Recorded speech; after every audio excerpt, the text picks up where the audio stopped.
Hey guys, Gavin Seim with Seim Effects and Photographic School. I'm actually here at the studio and I just wanted to grab a camera and go take a look at this gorgeous light that's happening right now because it's a really neat study. Now the light's starting to fade, but look at what's happening here. We have this enormous high cloud up here and the sun reflecting, the sun setting over here is reflecting off this huge cloud that goes way back. So we're getting this gorgeous golden soft light, nice ratio going on.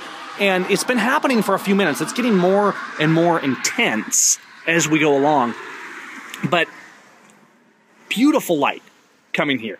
And it doesn't even convey as well as it should on the camera. But just kind of look at what we're seeing, at this light that's happening.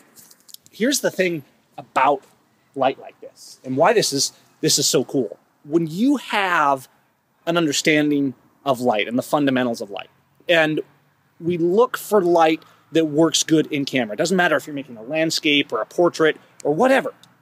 I almost never do portraits in the middle of the day at high noon. If I do, I'll look for shade, I'll look for strobes, I'll look for something to mitigate that harsh light. Oftentimes with digital, we think, well, we can fix everything in post. So we shoot in horrible conditions, and I see this all the time from photographers struggling to get that light that really sings, to really make it beautiful. And then I come out and I look at things like this and I'm like, guys, here it is. And I'm not saying we always have to use natural light. I'm saying there's a reason when we make portraits, when we make images, that we want to look for great light, great exposure in camera, understanding ratios, understanding zones. I mean, I'm sitting out here looking at this light and saying, wow, look at the golden glow on my hand. It's darker on the other side. The ratio of light to dark across my face gets more intense as the sun sets. So 10 minutes ago, it was a little brighter out here. Right now, we might almost need a strobe on this side or a higher ISO. But the bottom line is, anything can be a tool for your light, guys, in your photography. Whether it's a big cloud up there, and you might see this coming an hour in advance and say, okay, this is shaping up to be good. I plan almost all my portrait sessions that are outdoors at sunset. And yes, there's some risk involved, but I know that things that are magical and sometimes unpredictable and usually gorgeous happen at sunset. That doesn't mean I do all natural light all the time. I will throw a strobe in there. I'll mix it up. It doesn't last for long.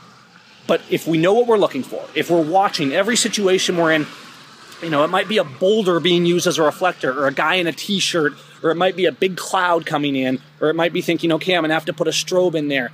Understand your zones, your ratios, your exposure. A lot of these fundamentals, and we talk about this a lot in the Expose workshop, but the fundamentals, the science of the light, it's absolutely key. Because the artistry, all this stuff that comes in that's more personal, and that we have to determine what our vision, what our visualization is. It's without power if we don't understand the fundamentals. If we're always trying to fix things in post and say, well, it's digital, I can do whatever I need after. No, nothing replaces great light. Okay, that's all for today. I just saw this. I wanted to kind of share it and talk about it. I know that a lot of us often see light like this and we say, wow, that's amazing. And if we think about it, if we analyze it, it's going to make us better photographers. Take care.